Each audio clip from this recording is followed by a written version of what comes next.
I am Pastor Frank Ray, pastor of this wonderful New Salem Missionary Baptist Church. Welcome to the 93rd church anniversary celebration.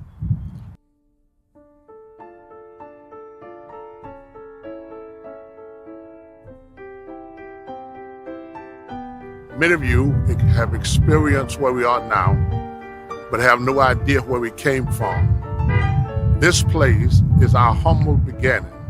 It is where we started 93 years ago here on Franklin Street. Some wonderful people that loved the Lord, people that were born again, saved, and the Lord placed a special blessing upon their lives. He anointed them, allowed them to be the leaders, to be the pioneers, to get us where we should and ought to be. I am so grateful. I am eternally grateful to God for them, for what they are, what they've done, and how they led us and brought us to this place. Of course, we're building on the shoulders of the people that started this church 93 years ago in this building that you see right before you.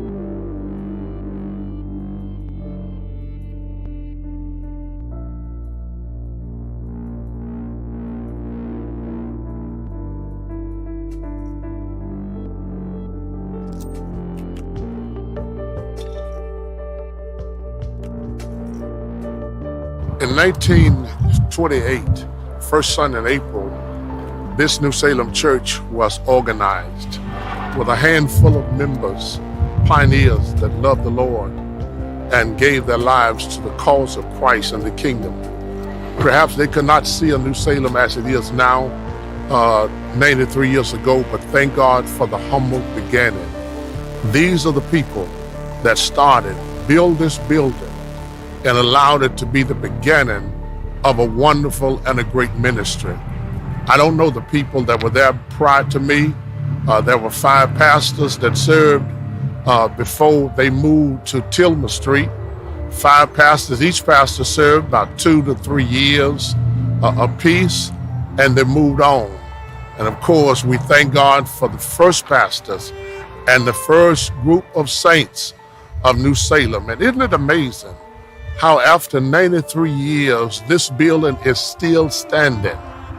93 years, this building, where people came to sing, "I love the Lord, He heard my cry." This building where revival was taking place, this building where saints accepted Christ as their Lord and Savior, Jesus Christ. This building is where the Word of God was preached, right here in this building, and God has blessed this place. 93 years later, it is still here, still standing. Oh my God, can you imagine how this neighborhood was 93 years ago, and the neighborhood is still here right now? I applaud the neighborhood, the people in the neighborhood, the ones that made it possible, made it what it is right this day. I wanted the saints of Salem to see where we came from, because the Bible says that there grew up a nation that knew not Joseph. If you didn't remember the Joseph in the Old Testament, you cannot appreciate him in the New. So let me again say to you, thank you. God bless you. My goodness, I'm excited for 93 years of celebration of the New Salem Missionary Baptist Church. We started on Franklin Street at 645 Franklin at Brother Waddell's house. And Reverend Bridgewater was the first pastor, and they only had a small number of members there, but they started the church. They stayed there for maybe about a year, meeting in his home, and then the next year, in 1929, and remember this is when the Great Depression was starting, that we were going through all of that, but yet still they were willing to keep a church going. And by that time, they had saved up enough money to build this small white frame building back on Glanker Street. On Tillman Street at 682 Tillman. They bought this land from the Roberts Company. And as a result, they were able to move into that church. Sister Rubadine Davis, she was just a little girl at that time. And Sister Rebecca Rubin were very, very small at that time. But But by moving in there, we stayed there for a period of time, and then we had other ministers to come in, Reverend Hooker, around in the early 1930s, and then around 1938, my mother and all of them were converted. Miss Sammy Johnson, who our fellowship hall was named for, she was converted. Sister Marie Banks, she was the daughter of Miss Martha Price, who was a very influential person in our church. And all of them became members, and they were all singing in the choir. And from there on, during the 1930s, they were struggling, but yet and still, they made New Salem a church that you really wanted to attend. And then that led us on up to the 1940s, and Reverend Harrison Banks, eventually Marie Banks, married her, but he kind of became very, very ill. And because of that, we had to end up getting a new pastor, and that's when we got Reverend L.A. Blake around 1947, thereabout, to come into the ministry. And it was just kind of history from there up until Reverend Ray.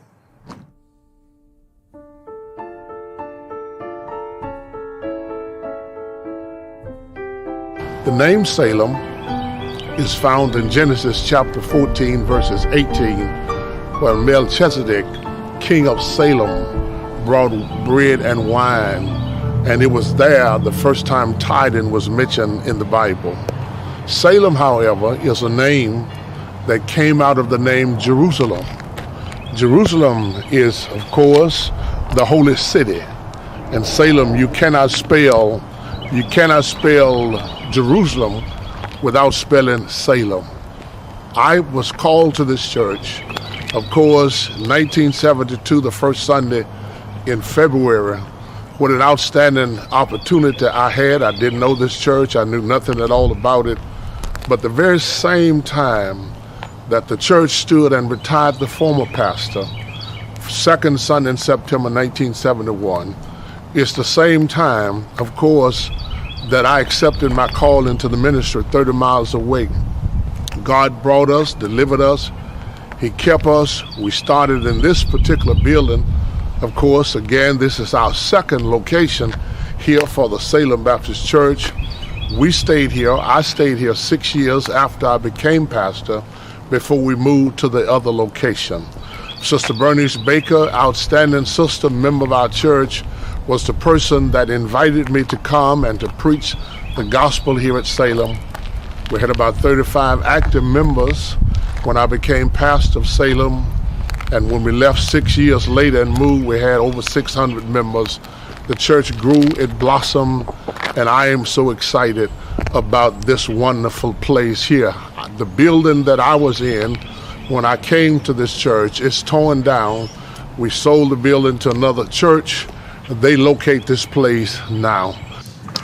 Well, as I remember, because I had gone off to college and spent some time at Tennessee State University, and came back home in 1960. I graduated in 64 from college, and then in 66 I got married, and so I was kind of had my own life to a certain extent, so I really wasn't involved directly with the church per se. I was a member, but it was not until after I started teaching, maybe around the late 60s, that I began to get more involved in the church. And so even though my father was a deacon, and many people were saying, well, you ought to be a deacon, but I just never could really get myself really involved. But from what I remember, we had several ministers to come over because if I remember correctly, Reverend Henson was the one who, after Reverend Blake became very, very feeble, and they decided it might be time for him to relinquish his position, they declared the pulpit vacant, and as a result, they had several ministers to come in. And if I remember, I think Reverend Brooks, I believe it was Bobby Brooks, one of the names of minister who has a church even today. he was one of the ones they brought over, and some others for us to listen to. And so after Reverend Ray came over and spoke, if I remember correctly, Miss Hobbs, she was one of our deacon's wives, and a very outspoken lady. Really? She said, That's us, Pastor. that is our pastor. That's us, pastor, right there. And so we would always vote on, whether everything was pretty democratic as a whole, but as a whole, they decided that Reverend Ray would be our pastor, and from then on, from 1972, he's been with us 49 years.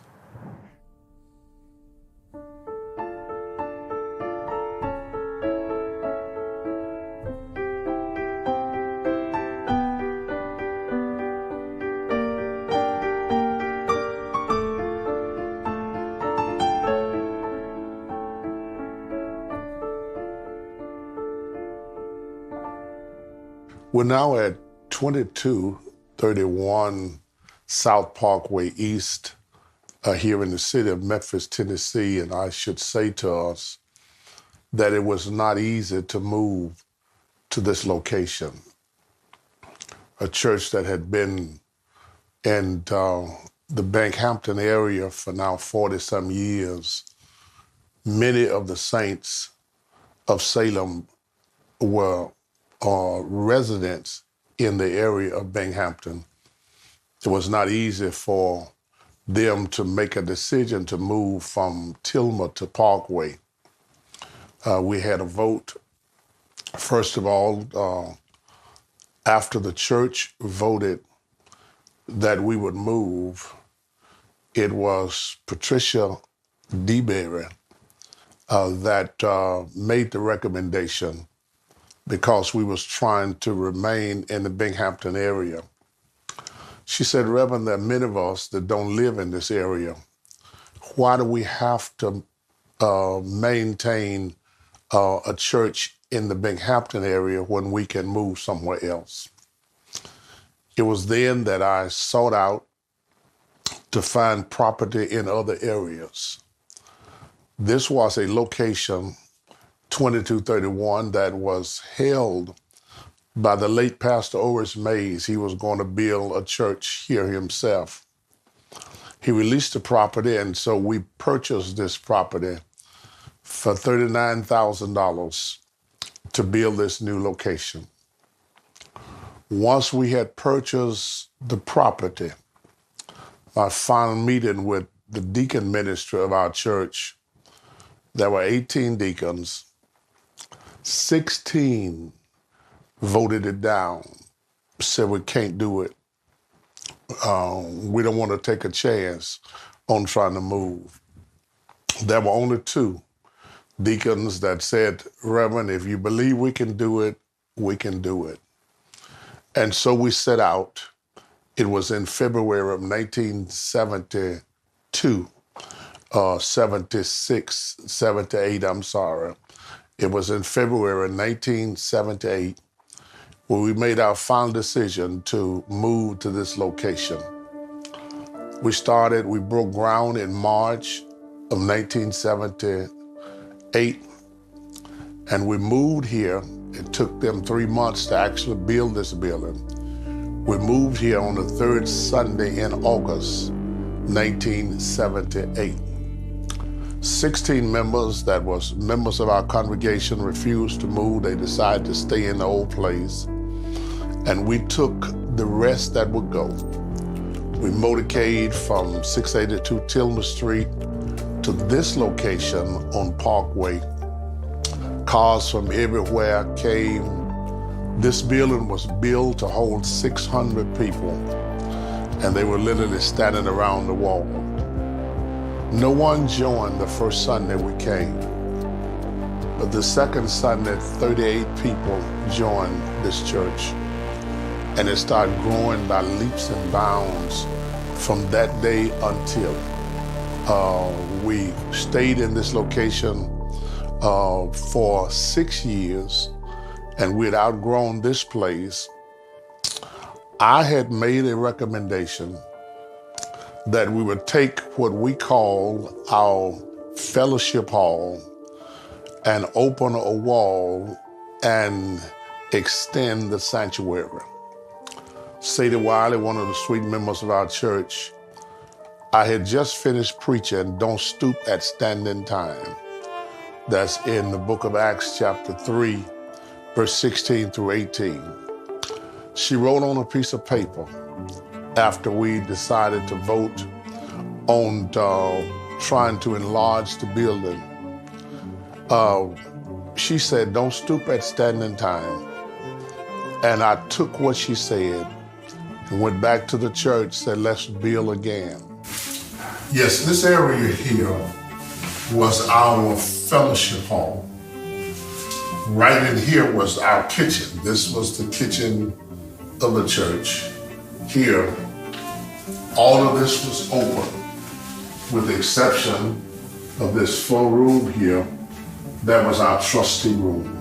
Here, we had 2 classrooms here when we built the first building.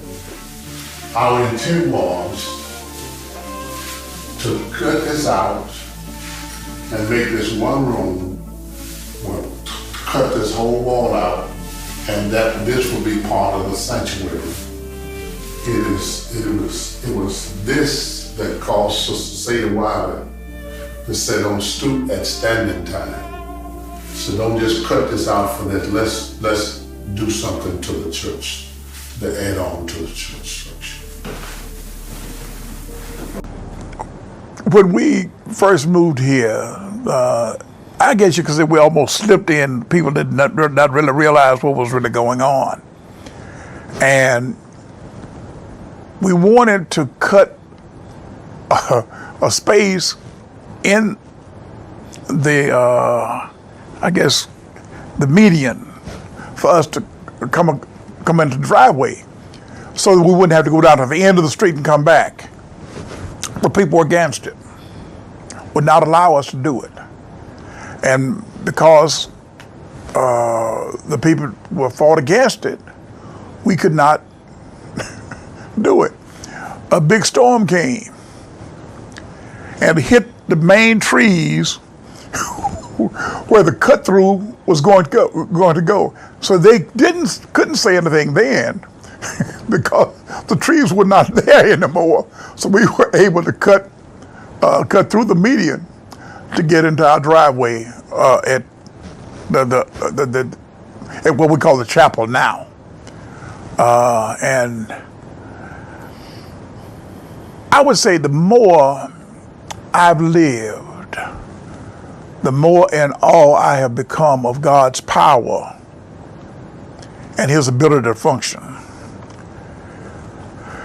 It might not be what you think or what you would like to be, but ultimately,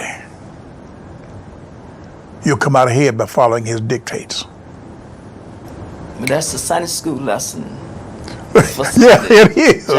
Joshua, yeah. where he had already laid out the plan and everything for how to take Jericho. That's right. And told them they weren't going to have to do anything but just follow His man. He told them what's going to happen before it happened. Exactly. And so that's what God had for us. We didn't know when He placed us here on Parkway.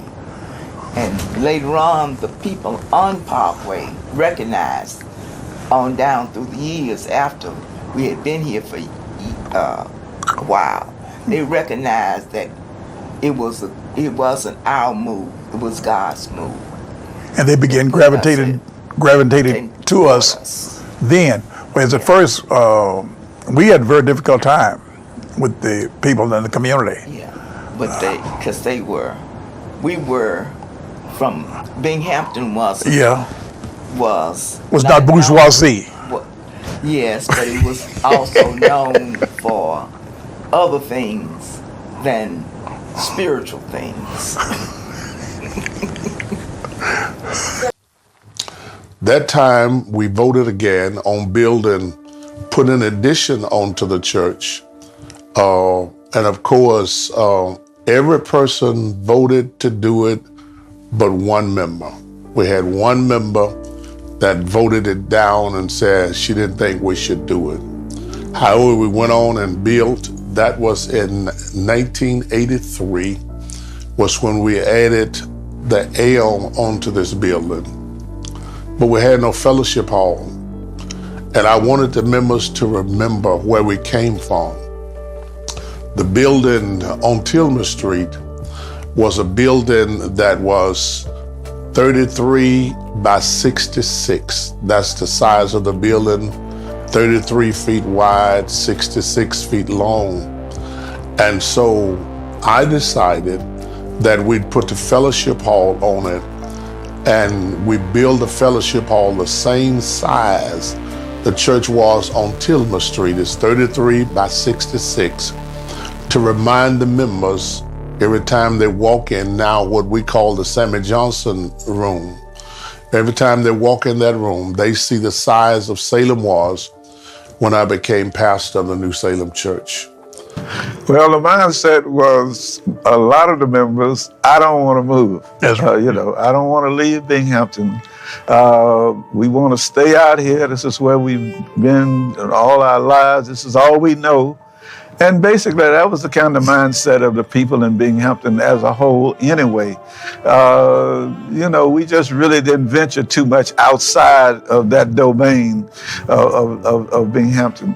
Matter of fact, I remember, I think Reverend Ray and some other people were saying they had looked over on Johnson in that area, and they were looking for a place over there, enough room, and then they had looked over there on Tillman where we were, and we had a few houses over there that were available, and we tried to buy some of the property, and even some of the property behind us, and some of the people were willing to sell, some were not willing to sell. A lot of the old members, even my grandmother, Miss Ruby Taylor, Miss Minnie Collins, Miss Jessie Holmes, all these people, they were relatives of mine. They said, well, I'm not going anywhere. I'm staying out here in Binghamton. As a matter of fact, they never did leave. They decided they would join Princeton Baptist Church down on Scott Street, and it took some doing to try to convince a lot of people to want to leave. But after we came over one day, Reverend Ray brought us over here and looked at this wilderness, basically, at the time, weeds growing all up everywhere, and all these old apartments, and you say, well, this is where we're going to be. I hope y'all are with me.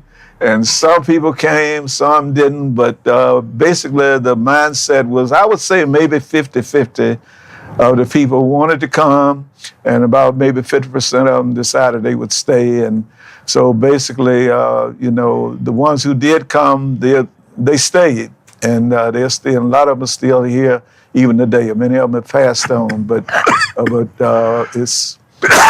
was a great move, and it was a move that we really needed.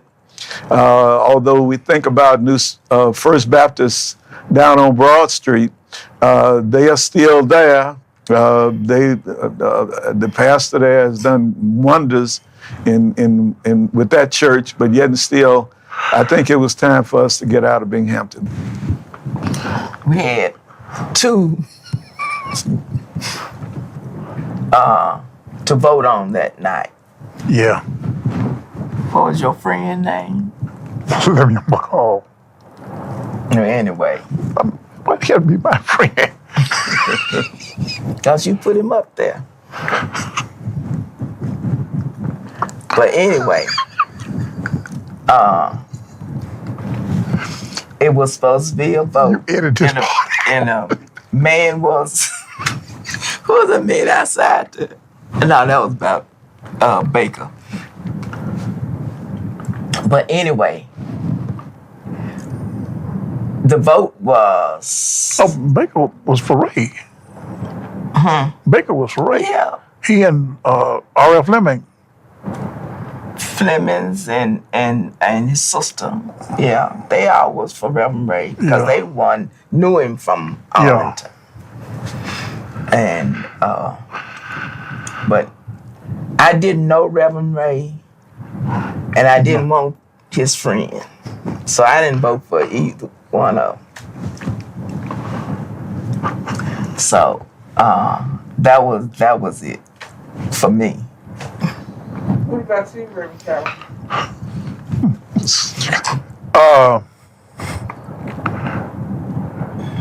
It came down to Libby McCall and Frank Ray.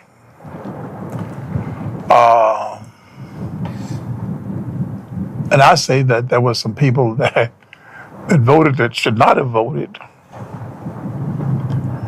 but they did vote, and Reverend Ray had the highest number. Do you recall what the number was? 27-25. Yeah, it was close. 27-25, I believe. 27-40. It was 40. It was 40, 49, wasn't it 49, 50? Oh, yeah, that meant for that church. But anyway, it was like one vote apart. Yeah, very close. Yeah. And there was some question as to the legality of the vote. And it was brought out the fact, the seal with Gamaliel in the Bible. If it is of God, it will be. If it is not of God, it will not be. And obviously, it was of God, because it's 49 years later, he's still here. Oh, yeah. Well, I think the reception, to a certain extent, was somewhat tentative in a way where people were kind of feeling him out, trying to determine, is this truly, the man of God that we believe, that we're hoping that he is, even though he wore his hair very, very long, with jerry curl. He had very manicured nails. He, and all these kind of things, and a great big cross around, around his neck, and people was beginning to wonder,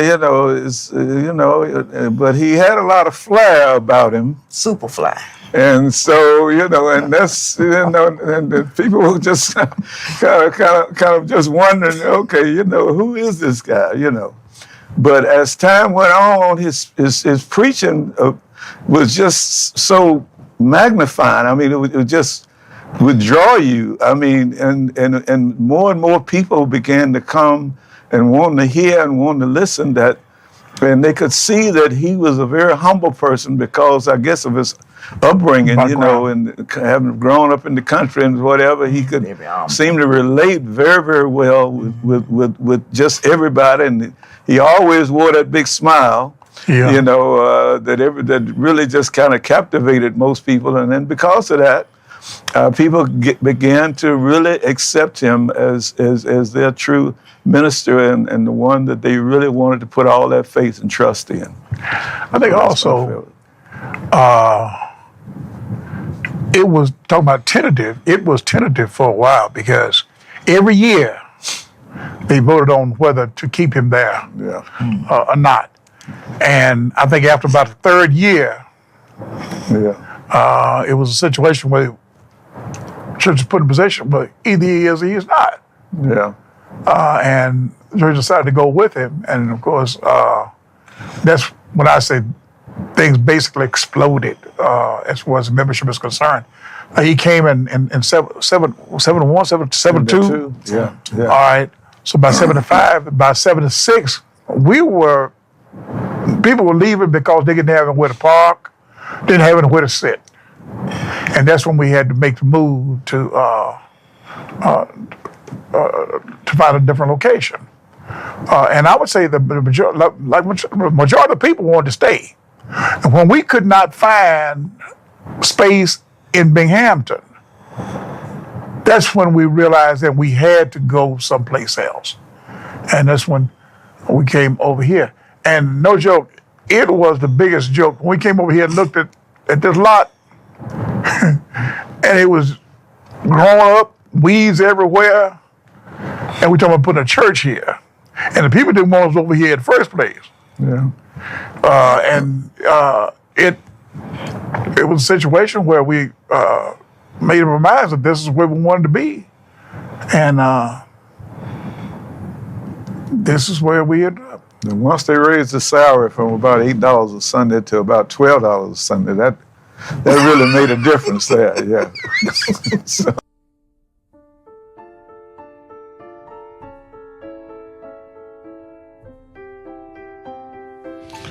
The second expansion of our church consists of the two wings in the sanctuary, the sound room, the baptistry, and the choir stand.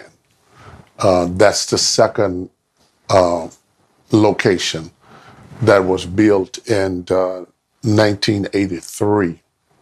Once we built that, then we went back into the old sanctuary and cut it up about halfway, and we put sliding doors at the back to make classrooms for Sunday school, for Christian Academy. And then we reworked the bathrooms in the back. That was the second expansion. We had 3 services. We had 8 a.m., 10 a.m., and 12 noon services. Each service was wonderful. The first service would consist of most of the senior members, the ones that wanted to get in, get out as soon as they could. The second service was a mix of the seniors along with mature Christians that wanted to come in at 10 and enjoy a little of the excitement, a little more than the 8 o'clock. It didn't take much for 8, as you could just read the scripture and preach 15 minutes. That was all they was interested in. And they weren't interested in choir. They was not interested in drums, music, or nothing of that nature. They came for pure service, and they was gone. The 12 o'clock service were people that stayed up all night Saturday night and was late and had some other things that kept them up during the night.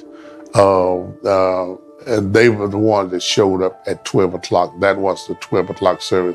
More of the younger generation than others, but all 3 services was outstanding, to be exact. We had to do that. We didn't do it just to say we was having 3 services. We did it so that we could accommodate the people. The building whole, with people sitting in the aisle, along with the choir, the chapel, what we call the chapel now, we can seat 1,200 people. And we had to open the sliding doors for that, but we could seat them in, and we needed that because our church grew from 35 members, active members on Tillman Street, up to 8,000 members before we moved out of this building. So we had to have that to accommodate the crowd. We made that decision in 92 that we decided that we was going to build the new facility. And of course, it was very difficult to find funding to do it. We didn't have adequate finances to do it. And then when we brought in an appraisal, they would redline the property so that they bring the value of the property down to keep us from getting funds to build. So we had to reach out to an appraiser out of Los Angeles, California, to come in to do the appraising for us in order for us to do this. Then we went bonds, or we used bond money to get enough funds to build the building. The contractor was introduced to me by another pastor that said he was a reputable contractor and that I could count on him and depend on him. He said he could build a building for $3.6 million. And he said he could do the apartments for $2.5 million. And so since I was going to do both at the same time, I hired him. And of course, by the time we had spent the $3.6 million, we hadn't made it any further than the frame of the building. All we had was a metal frames up in the air. That was it. So we had to acquire more money, which made it that much harder to do. The building sit there for 2 years while we was filing lawsuits against the contractor to try to get it where we needed to have it. And during that process, all kind of rumors spread it, that I had taken the money, that I stole the money, and all the kind of stuff that you normally say when the devil come after you. And finally, I had to put 4 banks together to borrow another $6.7 million in order for us to complete the building. First Tennessee, then I used Union Planners Bank, and then I used a bank, I think it's called the Bank of America, and Tri-State. Those are the 4 banks that let me have enough money to go back and finish the building next door. But we initiated that in 92. It was 95 before we actually started building. There were several of the brothers that was on to sign the contract, didn't want to sign. And when I thought about it, I didn't want to put them in that type of jeopardy, because these are men that had to go home and discuss with their wives and make decisions as a family if they was willing to sign the contract to be guarantors of the loan for the church. So because of that, I would not accept a loan for the church unless I could be the only person signing on the dotted line. I didn't want to put anybody else in jeopardy of that, because they might decide, and they did, to leave and go to some other church. There were 2 deacons that signed earlier when we put the second extension on the church. They came back and wanted their names off of the deed. They wanted it off. They didn't want it on there where we couldn't take it off until the building was paid for. So I didn't want to go through that with the last building, the new building we built. So I made sure that I was the only person that had to sign or could sign. It also meant, though, that if we didn't make it with the church, if we lost the church, if they foreclosed on the church, they was going to foreclose on everything I had. But I was willing to trust the members to be faithful and loyal to help us to get to that point. So that's what we did. I had to guarantee for $6.7 million. That was the second one, but I had to guarantee for the first $3.6 million. 3.6 and 6.7 is what I had to do. My name was the only one signing on both contracts. Yes.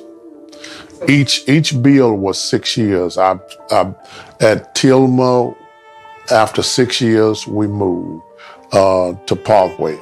And then, of course, after we moved to Parkway in 78, and then it was 6 years, almost 6, it was 5 years, close to 6, that we did our second edition in 1983. We had the opportunity as well to start purchasing property around the church, and I am so grateful for that. In 1987, the house next door to the church, we call it the Ermentary building, came available. We purchased that building for $165,000. Then there's a little lot right behind the church. You can't tell it now because it's a parking lot. We purchased that for $6,000 to extend the parking lot. In 1991, the building, the apartments across the street They became abandoned apartments. Memphis Housing Authority moved out and left the apartments there abandoned. It was just shells sitting there in 1981. They put the building up for auction, finally for $202,000. We purchased the apartments for that amount for $202,000. And then we purchased the other side for where our new location is for $375,000. And when we purchased both buildings, we tore the buildings down next door, 44 apartment buildings, and then we built a new structure that's 2237 South Parkway East. And my God, what an outstanding job this New Salem Church has done. The church have always struggled financially, trying to make ends meet, but God has given us always just enough to move from one area to the other. We were able to expand the church with ministries. We went on television in 1978. The third Sunday in August was when we went on radio. And we've been on radio ever since that day up until this day. Then we moved to national television. I said that one more time. God is good. Said one more time. God is good.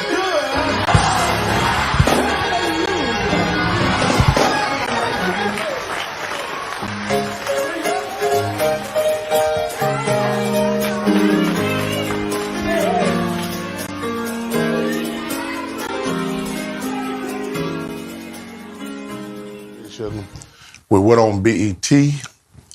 We moved from BET to ESPN. We moved from there to the Word Network, from Word Network to Impact Network. Then we on WLOK radio station on the FM 95.7. I've been a part of our national convention now for 50 years. I became a part of the convention before I started pastoring. And as soon as I started pastoring, I put our church in it to become affiliated with the convention. Each year we would take delegates with our Christian Academy. We did that the whole time that I had been pastor of New Salem, to be a part of the other teaching, the other training of the Baptist movement, the Baptist denomination. And because of that, I have really played a great role in our national convention. I was selected some years ago to serve as the chairman for the late night service. Late night service is the night convention. It's as popular as the whole convention is. My job was to select preacher and pastors and put them on to preach on the national scale so that they could be seen and heard across the nation. Then at the same time, while I was the chairman of the late night service, I served as the lecturer for the layman's department. That's the men ministry of the National Convention. I served there for 5 years. At the same time, I was serving as the late night chair for them. Then I moved from there to being the lecturer for the ministers division. That's the pastors, as 30-some thousand pastors that's involved in that, in the layman's, in the pastors division. I was the lecturer for that for 5 years. And now I serve as the co-director for the pastors division in the National Convention and a board member of the National Convention. So I have been a part of that. And the church, of course, is a part of that ministry of the National Baptist Convention.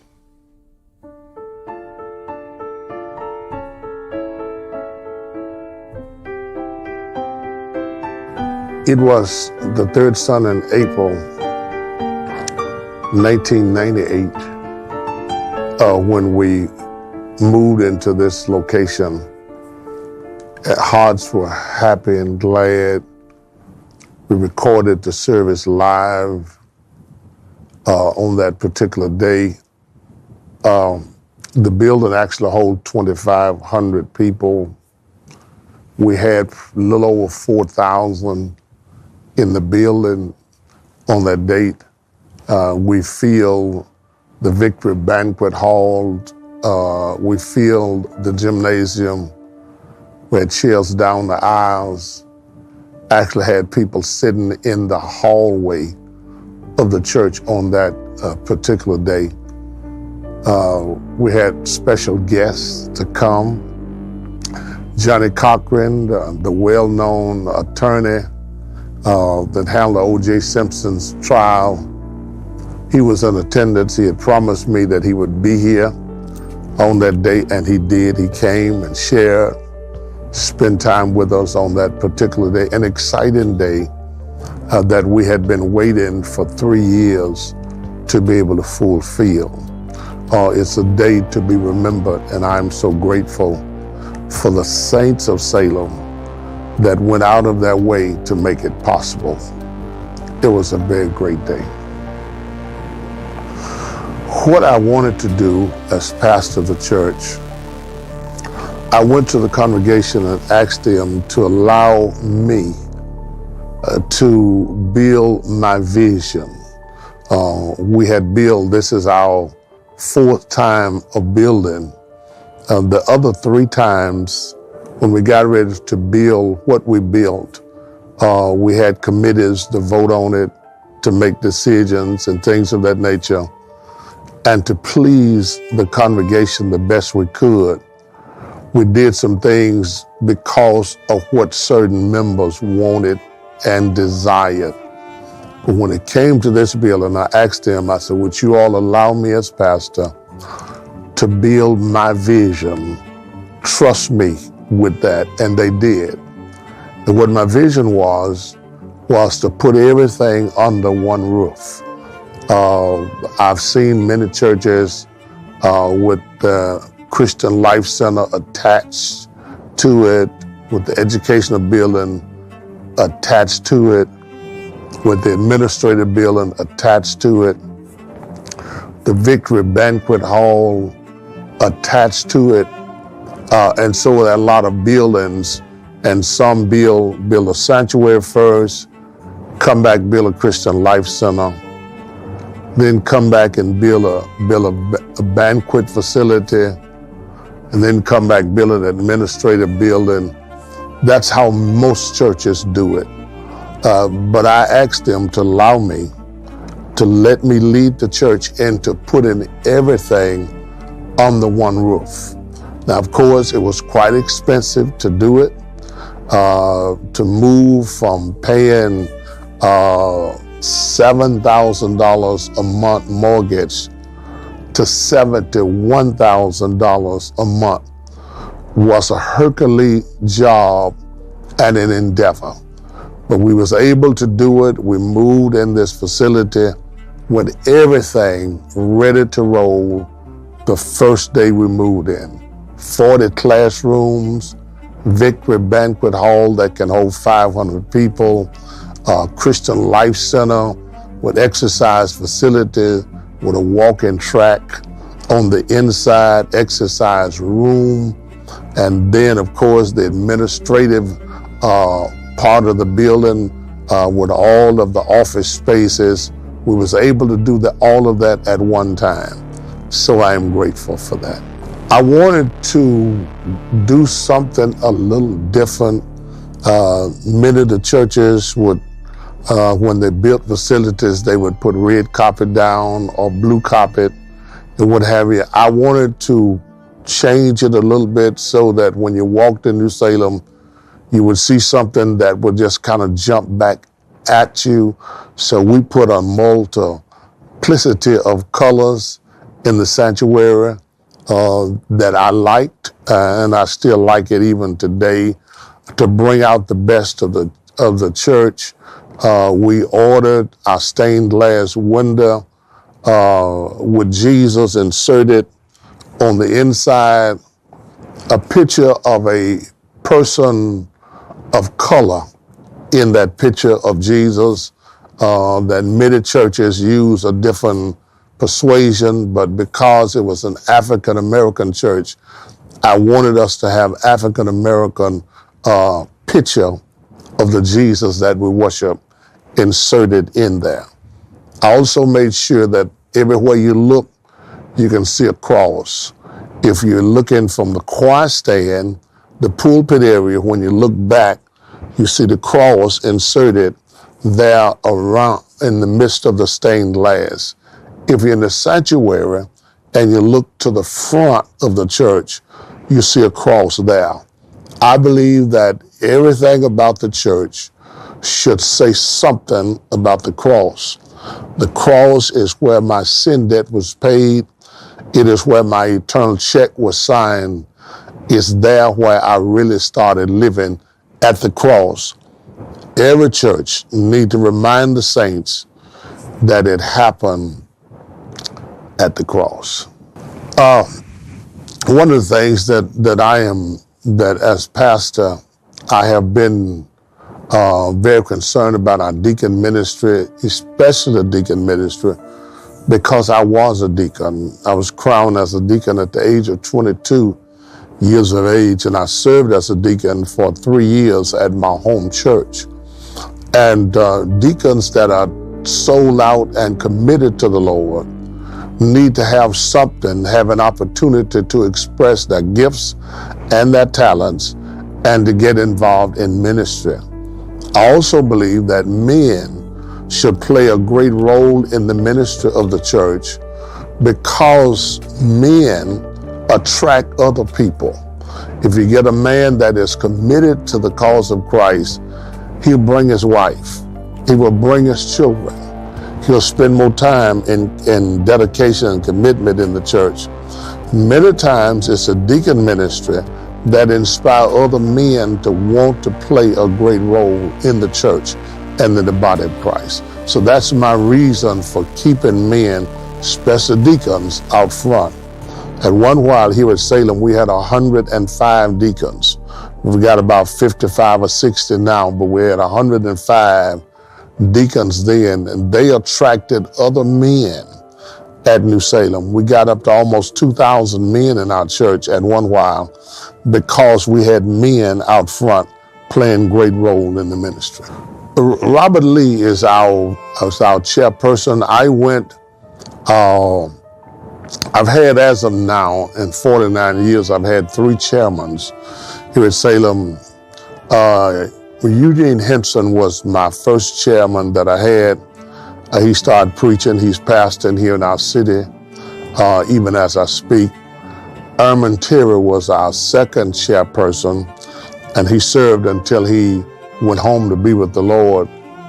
After Terry passed, I stopped having chairmen for 20, 25 years. And each year I would let a different deacon serve as a president of the ministry. But in the last 3-4 years, I selected Brother Robert Lee to serve as the chairman of the deacon ministry here at Salem. He grew up at this church. He was very faithful, loyal to the church and the kingdom. And so he served as our chairperson as of today. New Salem is a very traditional church. It's a down-home gospel type ministry that love the old hymns, the gospel songs. The people that come, they are attracted to that. New Salem is a church that actually love to have church. Contemporary gospel and ministry has been is not popular with our church at all, to be exact. It's a really traditional type of church and type of ministry here at Salem. And of course, I'm grateful because that's the way I am. I'm very traditional. when it comes to that. I get in trouble many times because I won't move from the traditional style of worship and of church. And I know that to reach our younger group, that I'm going to have to do some leanings, some, to try to attract that age group, because that's where they are. And then when they come to these type of worshipers, then they look like that we're outdated with what we're doing and saying. But that's where our church grew from. That's what we have been about for such a long time. And I know. I'm Rhonda, Chief of Staff here at New Salem. And I'm Dante Everhart, y'all.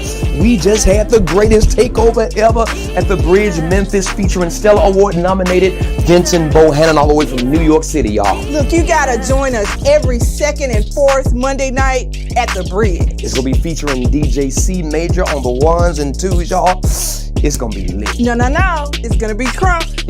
You gotta be there. The Bridge is a ministry that we started to bridge the gap between the generations, the older generation and the younger generation. I've often said that all of us need at least 3 people in our lives. We need a Paul, we need a Barnabas, we need a Timothy. Paul is the person that has been where you're trying to go. Barnabas is the person that will tell you the truth, regardless of wherever you are. And Timothy is the person coming on behind. If we don't have a bridge, per se, then when the older generations die out, then the church will die. So it's important that the older generation embrace the younger generation to help mentor, help mold them, so they can take the leadership role that we have now. We won't be here forever. They need us, but we need them. The older generation now are the ones mostly that people that you can depend on for the financial aspect of the church. But the younger generation, they got the strength, they got the vitality, they got the eagerness, the anxiousness.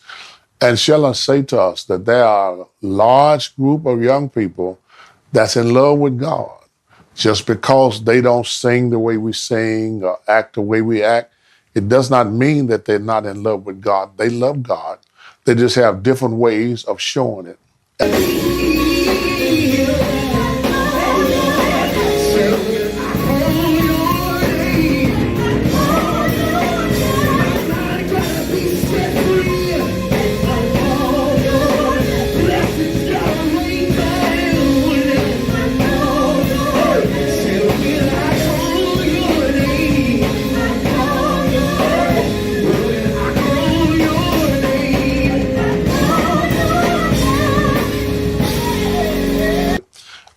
We don't act like we used to. That things that have changed. You know, when I was young, the 78 record was the thing that's in place. And it moved from the 78 to the 45. And then from the 45 to the 8-track, from the 8-track to the cassette to the CD, and then the DVD, and now they're almost gone. Things change, and we have to be willing to change, and we have to embrace and bring people around us, the younger generation, and listen to them, because they have things that will be vital and effective in the ministry and the body of Christ to get us where we should and ought to be. We should do that. I became a member of New Salem in 1986, I believe, if not before.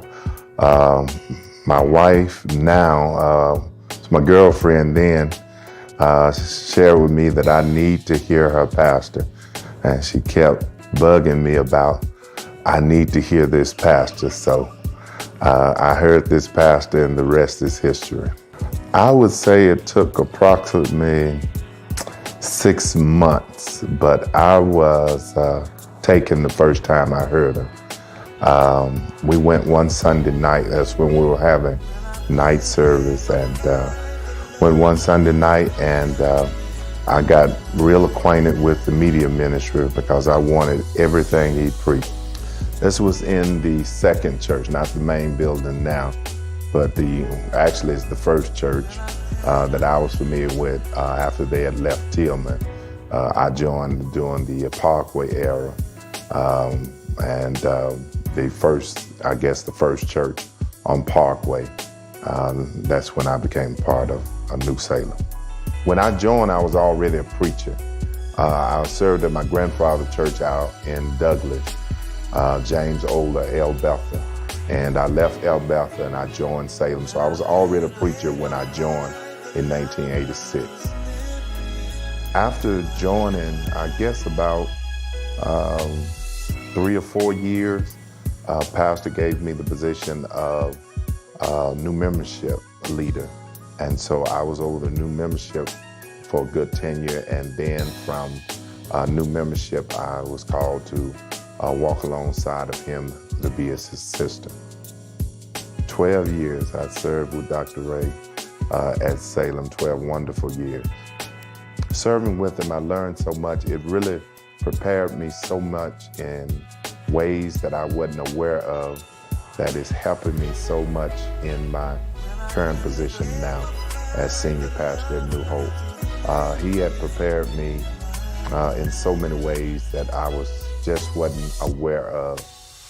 Just the conversations we have, the trips we would have, things that he would share with me about pastoring, people, preaching, studying. One of the things that he impressed upon me was to be very studious. He would tell us, if you have a choice over getting a suit or a shirt versus a book, get the book, because the book is going to make way for the shirt and suit.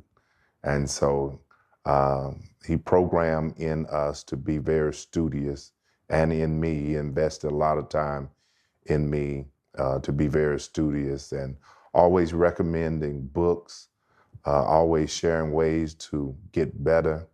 And if I could say a little bit more on that, I am really impressed even today that he's still going and so much ahead of his craft, cutting edge in the sense that he was the first one to introduce Logos and Abronics and all of these softwares that would teach you Greek and Hebrews. And so it's just amazing how even now we look to him, and we are amazed that he was cutting edge back then, and he still is cutting edge, and we're still learning from him even now. So he hadn't slowed down yet, so I'm still trying to catch up. I experienced phenomenal growth at New Salem. It was nothing to receive 20, 30, 40 people a Sunday. Through preaching, he did it the old-fashioned way, just stump down preaching every Sunday. And we experienced phenomenal growth. The new membership staff, we had to work overtime to make sure things were in place, because people were coming so quick and so fast. And as leader of new membership classes, I had to make sure each and every Tuesday night people were in place, each and every Sunday people were in place, because we had to indoctrinate or get these people into the new Salem church family. So we had to work overtime. And so we experienced phenomenal growth during that time. And the new membership ministry was a major part in that growth. Oh my, in our heyday, we were doing 3 morning service and a night service. So that was 4 services a Sunday. And we were running out of one service into another. And it was amazing to see. Well, with any church, you're gonna have some pushback, because most people traditionally, we don't like change, and we like things to stay the way they are. However, Dr. Ray was able to transition well, and transition in a way where he built this mega church on the road for the most part, And that is something that is should be commended nowadays to because it's unheard of for a pastor to be on the road and to build a church of that magnitude. And so we as preachers and pastors, we salute him for that. But members had, some members had issues with it, but for the most part, everybody was excited. Everybody was thankful to God, thankful to the leadership of our pastor and the church family to move us to a place where we had more space. And because we were sitting on top of each other for a long time, and just to have space was something that we embraced.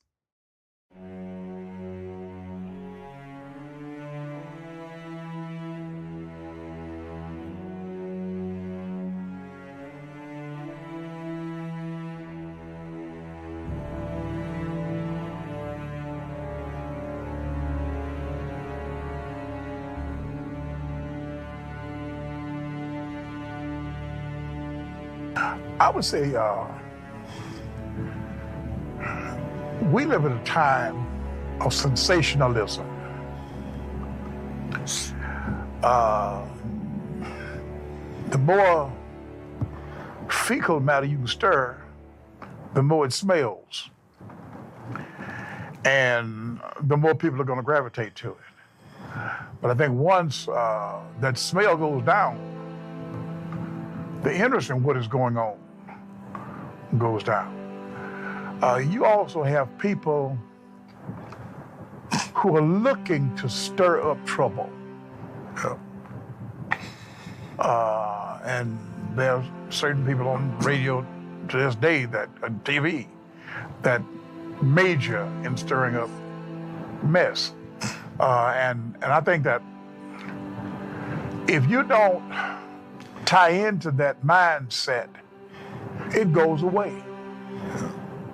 But if you tie into that mindset, the more you stir fecal matter, the more it's going to smell. Well, I think, there was a lot of discussion, and we all, would hear various things. We'd run into people, oh, you remember New Salem? Oh, that's where that so-and-so took place over there, And I would say, yeah, I'm a member of New Salem, and I'll be at New Salem for the rest of my life. I've always been a member. And you're going to have a few problems here and there. And if you want to believe, you can believe whatever you want. I have full faith in our pastor. I have full faith in our membership. And, and I'm still here. We've got a number of our members who are still here. And, whatever you want to think, that's your prerogative. But I think basically most of the ones who've been here, who've grown up with Reverend Ray, we know where Reverend Ray has brought us from. From 50 members up to 5,000 or 6,000 members. I know what we've gone through. You all can say whatever you want. That's left up to you. But as far as I'm concerned, I'm here to stay, and and I have a deep respect for our pastor. So basically, that's all you can do is just, give your point of view, and as long as you stick and stay, because Reverend Ray, we've stuck by him, no matter from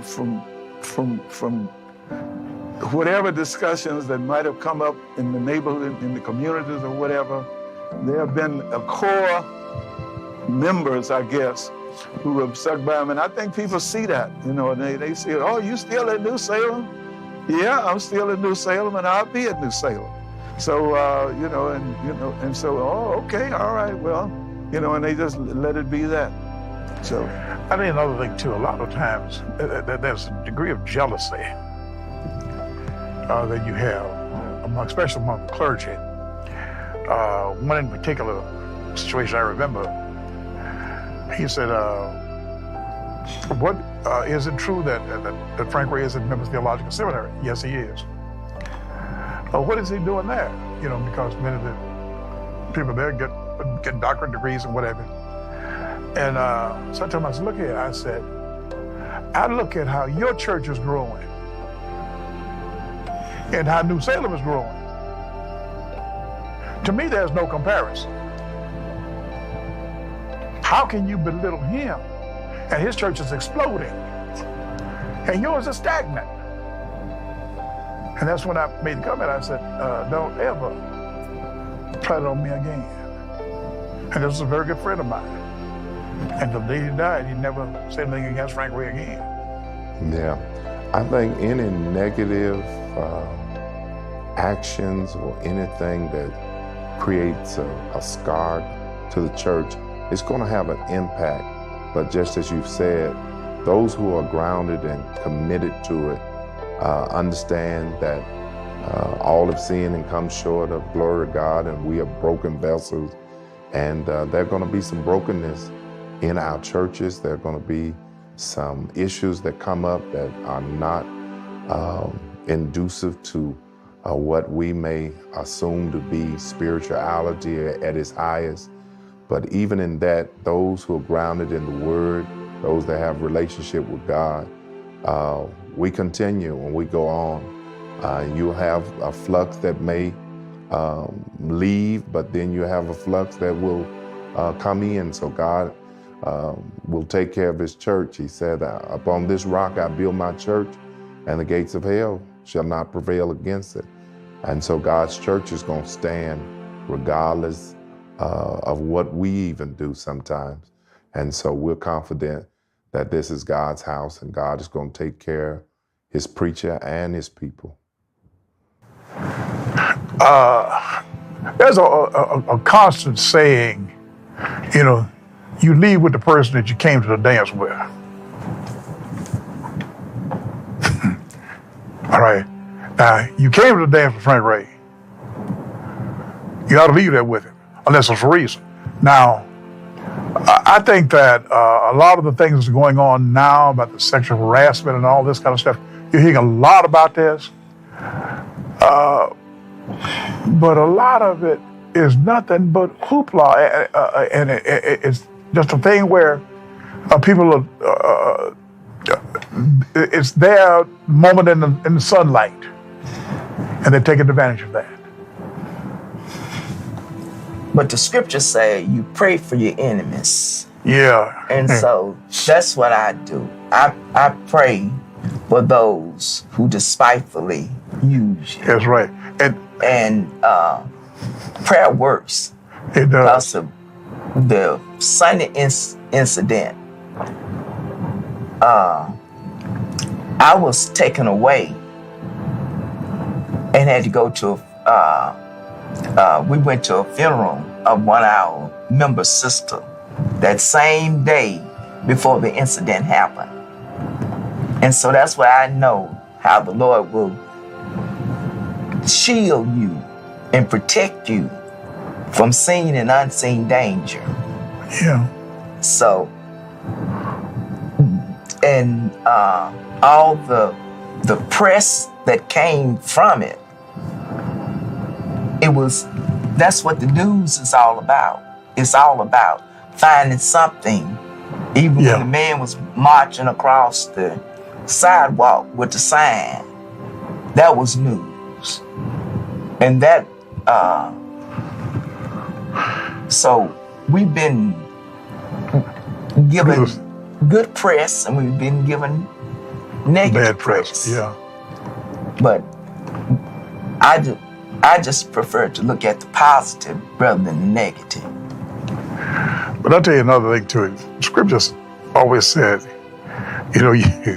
you separate, you don't separate the wheat from the tares.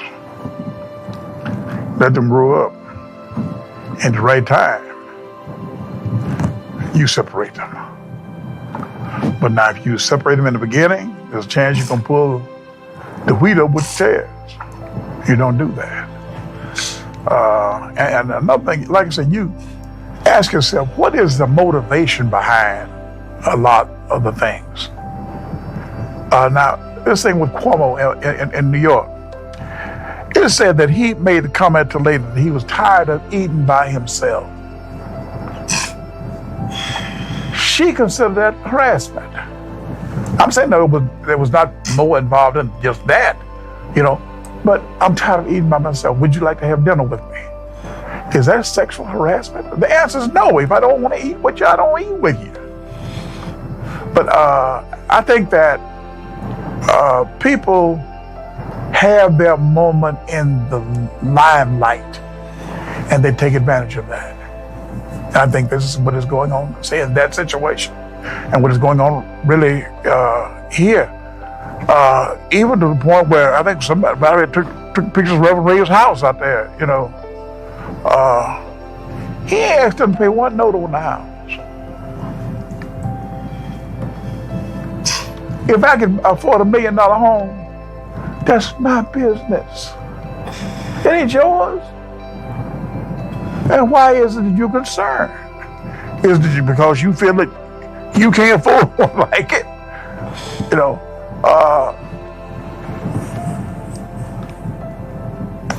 no, not being on the soapbox. A lot of our members, they love the fellowship that we have among each other. Even though Reverend Ray is our pastor, but they look at the way we all seem to work together and love each other and gel together.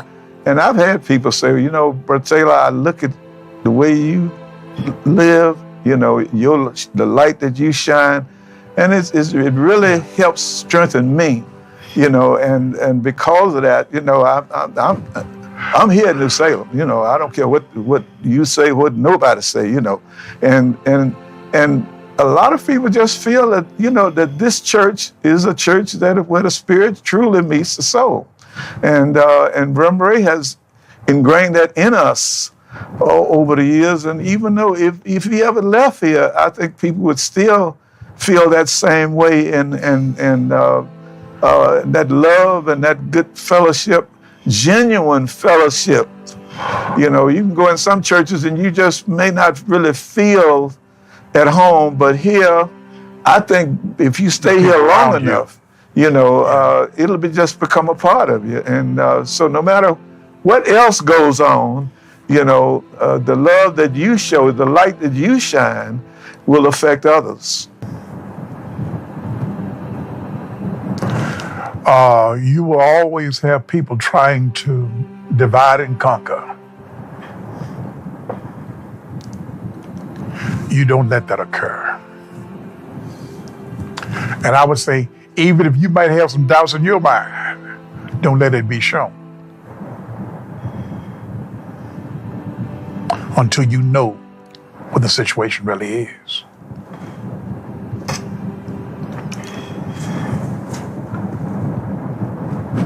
Well, I would think that the fact that we are a church that is welcoming everyone, we want to do all we can to try to help the community. We try to do that by the food distributions. We do it by just opening up our facility to those in the community who needs it. We try to get involved in the political life of our city by trying to influence the good things that we need in our city of Memphis.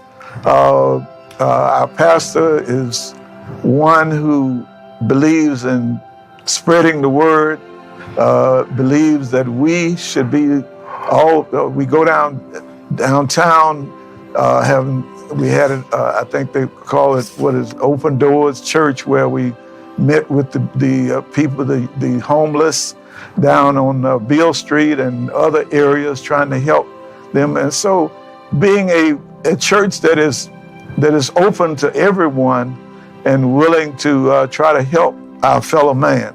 And I think that's basically what we want to be remembered by, basically, is one who loves our fellow man, and we want to do all we can to try to help our fellow man. My prayer is each night that our church would be that beacon that sits on a hill, that let our light so shine that men may see our good works and glorify the Father which is in heaven. I thank God for us, as both Gotti and Winella mentioned, that we still do our mission work. Reverend mentioned that if we are Missionary Baptist Church, You should do mission work. we should be doing mission work. And our mission, even though we've been closed, not fully open for a year, the work has still gone on. We've still gone down to Union Mission. We still continue to feed and clothe, have the clothing giveaway. So those things that we've done to show that our community, our nation, our world, we're still doing it, but there's still more that we can do. I still think we can do more. Yeah. And one of my mores is the Terry building be renovated. That's not one of my mores. The other more is that our steeple be returned to the church. Even more. And we've been over here too long without an electric sign. That's my third more. Even more that we can do. And we can do more to get more young people involved And more. Yeah. in our church and its activities. That's one of the main things Right. I think we And I would say too, this whole, all that we do today, with the number of people that we have today, we're standing on the shoulders of the Will Wardells, and Sylvester Wardell, and Sadie Burks, and the Hubbards, and the Taylors, and the Cowards, all these folk. We're standing on their shoulders. And we are a reflection of what they instilled in us.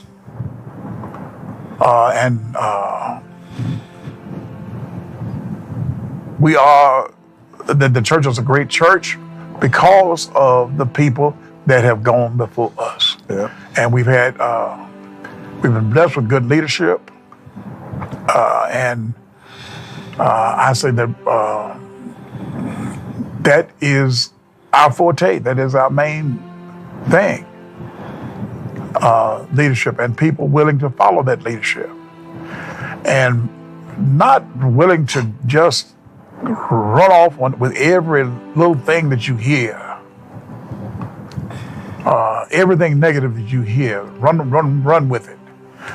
This is not really what New Salem has been about, and I say this has been one of the strengths of this church. Yeah.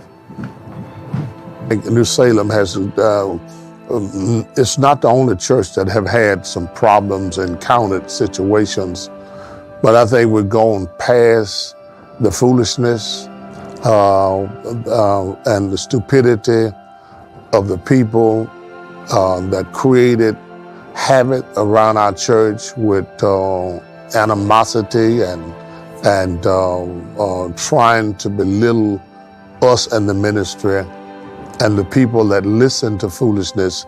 I think that's well behind now. The church I think, is doing wonderful, fantastic. People are coming back to Salem. They're still talking about it. They're being blessed through the ministry. And I am so grateful for that. It does not yet appear what God will do through the ministry here at New Salem, whether it be with me or without me. It's a great church. It has a great base, have studious members, wonderful teachers in the ministry, outstanding gift, talented musicians here at our church, a wonderful administrative staff. So we have everything in place for New Salem to excel to higher heights. Whenever a preacher, a pastor, open the door of the church, two things happen. Number one, the one want to come in, but the ones that want to go out, leave. And God put people in your life in three different ways. He put some people in your life for an event, and they will be there until the event is gone. Many times that's short. Sometimes he will put people in your life for an era. That means you'll be there for a while, 5 years, 10 years, but then you go. And then every now and then he puts somebody in there for an eternity. That means they'll be there for the long haul. By having as many members of Salem that we've had here at Salem, we got up to a little over 8,000 at one while here at Salem. I licensed and ordained a little over 100 preachers to preach the gospel. 80 of them are pastoring other churches. Now, out of the 80, most of them took somebody when they left, if it was nothing but just their wives and children. So you think in terms of the 80 preachers or the 100 that left or 80 that left, then you consider that there are people working on jobs transfer to other areas. I travel somewhere every week. It's rare that I go to any city that I don't run into some of the former members of New Salem. They are all over the world. That's why James 1:1, it said, James, a servant of God, it says, and of the Lord Jesus Christ, to the 12 tribes which are scattered. The Greek word for scattered is diaspora. Dios means through, spora means to sow. That whenever you share the gospel and a person is deposited in the word of God, he share the gospel everywhere he goes, across the nation. So even though there are some that's not here, they're still doing the work in other areas across the country. Some leave, but God turn around and send some more back. I believe to my heart that the church belongs to the Lord. Upon this rock, I'll build my church, and the gates of hell shall not prevail against it. Meaning this, that God send to the church whom he want to be at the church at the time. And then God turn around and dismiss those that he don't want to be there. And I believe that every person that left, every person that came, they're here for a reason. God brought them to do ministry. And I must remind myself over and over and over again that New Salem is not mine. It's mine only through stewardship. Is Christ's through ownership. Upon this rock I'll build my church, and the gates of hell shall not prevail against it. New Salem belongs to God, not to me. I must render as an obedient steward to do what God has called me to do and to be. And it has been a wonderful journey for me. My God, 49 years have passed so fast, it looked like it was just yesterday that I mounted the pulpit and preached that sermon, I must be about my Father's business, 49 years ago, and I'm still doing it. Ray. I fell in love with Dr. Ray, so much so until I just showed up at his house. And at that time, I think I was about 20 years old. And his wife answered the door, and I asked, "Is Pastor here?" Unannounced or anything. Pastor came to the door. I was speechless. I had nothing to say. He was like, "Okay." And then he just finally said, "Jose, come on in." And we have been partners ever since. He couldn't get rid of me. I was always on his trail. I literally stalked him up until that day. And then he just invited me in, and we have been father-son ever since. He claimed me as his son, and it's just not something that he says, but he really treats me like his son, and I really appreciate that. To be in his position, he could have discarded me, but he embraced me, and I shall never, ever forget him for that. And I remember a time I was helping him in his backyard, and he asked me to hold, we was fixing our outer house, and he asked me to hold the door. And I was holding the door, and he asked for a hammer, give me the hammer. So I let the door go, and the door slammed on his head. And I was so hurt and embarrassed. I lifted up, and he just looked at me and had that grin and smiled, and he's been that way ever since. And I want to tell you, Pastor, I'm sorry about that door hitting you on your head. I think about that all the time. But I love you much. Love New Salem. Miss y'all a whole lot. Thank you so much for allowing me to share this interview.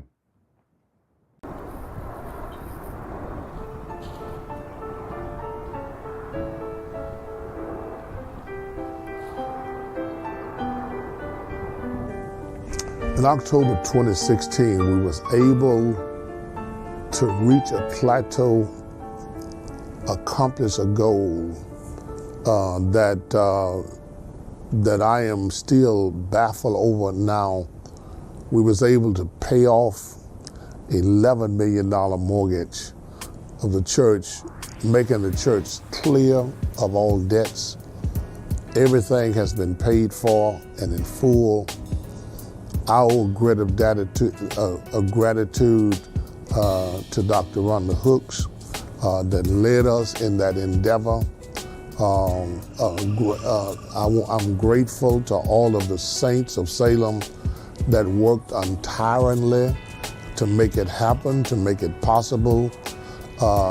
We are so grateful that we was able to reach that goal. I'm sure there are, but I don't know many churches that were in Memphis that was able to pay off $11 million debt and get it behind you. And so you could go on with greater ministry. And that's what happened to us here at Salem.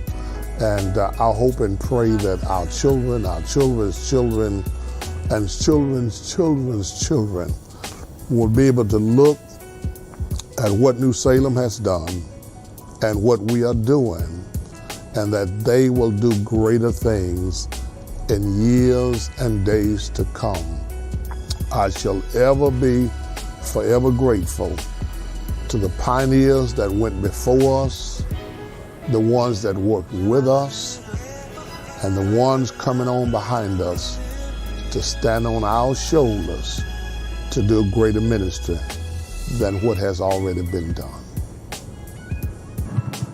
Those who were truly committed and dedicated, they'll be back.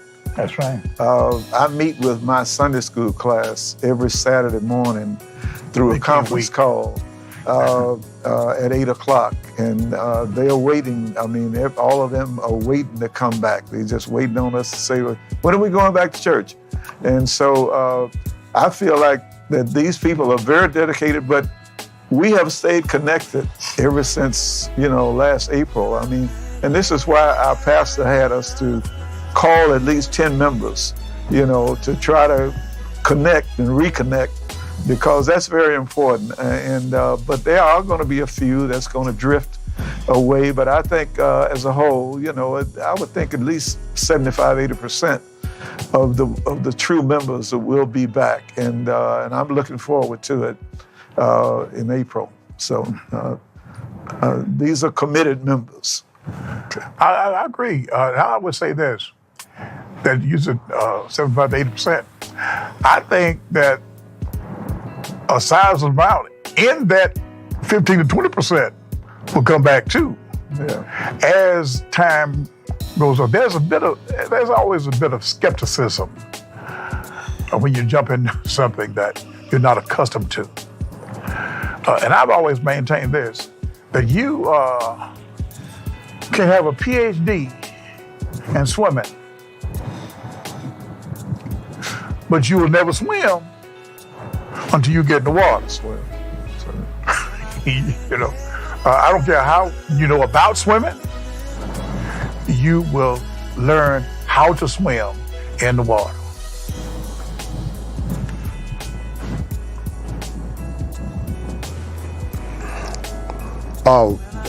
New Salem is a church that started out with nobody knowing New Salem.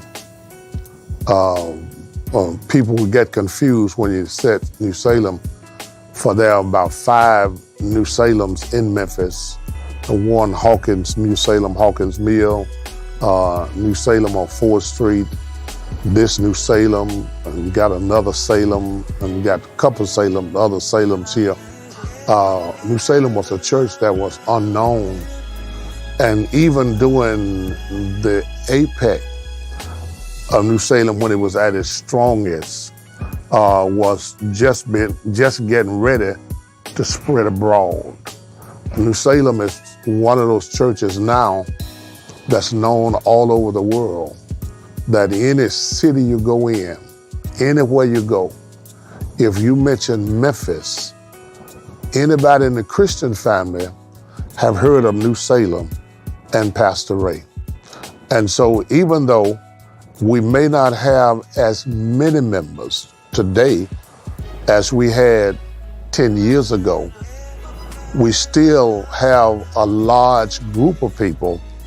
It's still one of the largest churches membership-wise in the city of Memphis, but it is known abroad, across the nation.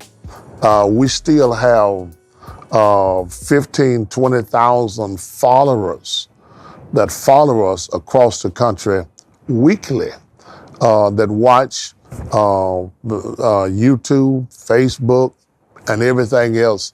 So I am well pleased with the strength of New Salem. It's still in the number, even now. And I'm so grateful for that.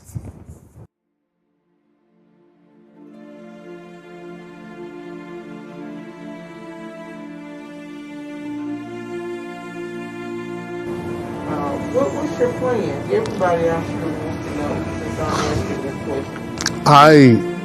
When the Lord called me to preach, I didn't want to do it. I went 5 years after I knew the Lord had called me to preach, before I actually accepted the call into the ministry. I was 20 when he called me, when I discovered he had called me. But because of my knowledge and my lack of wisdom and understanding of being a pastor and a preacher, I was fearful of that position, and God had to arrest me to get me to surrender to the call of ministry. Strangest thing happened though, that messed the whole thing up, that just kind of blew my mind, was that it was the second Sunday in September, 1971, at 11 a.m. at Hammond Grove Baptist Church in Arlington, Tennessee.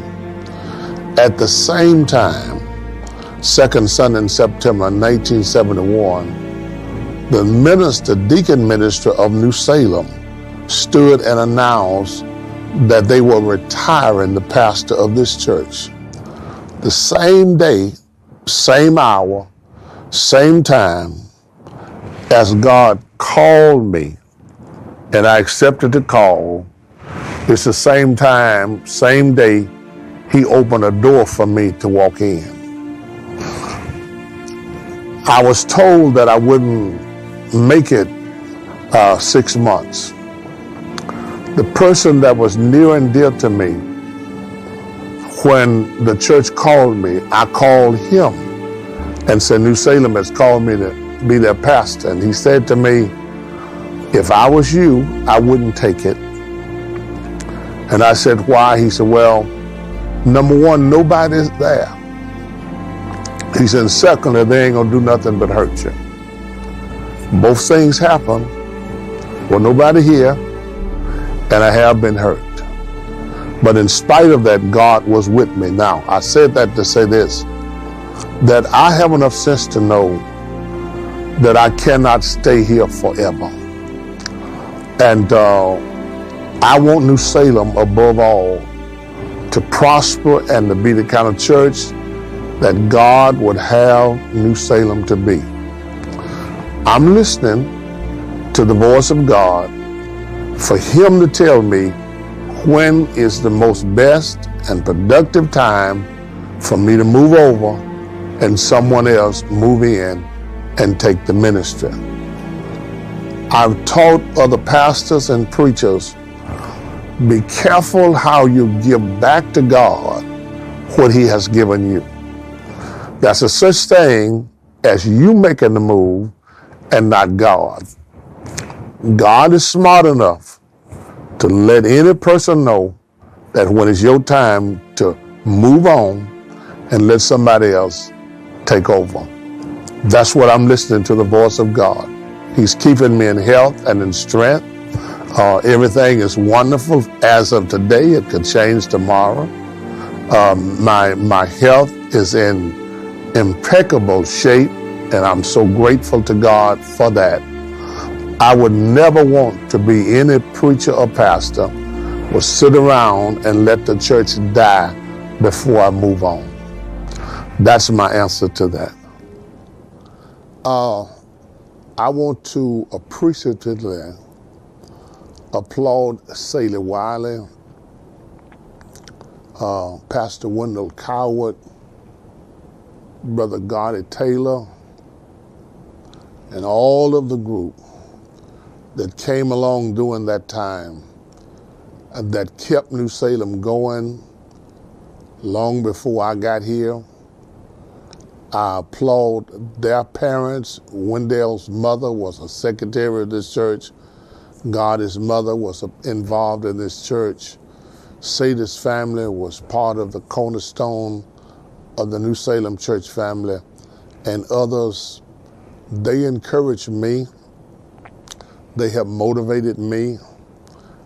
They did so many outstanding things, and the joy, they're still here. Sadie, 80 years of age, still here, active and involved. Gotti, 77, 78, still here. Brother Pastor Coward, 80, still here. I thank God. I salute these people and others for what they've done to make New Salem what it is now. God bless you all.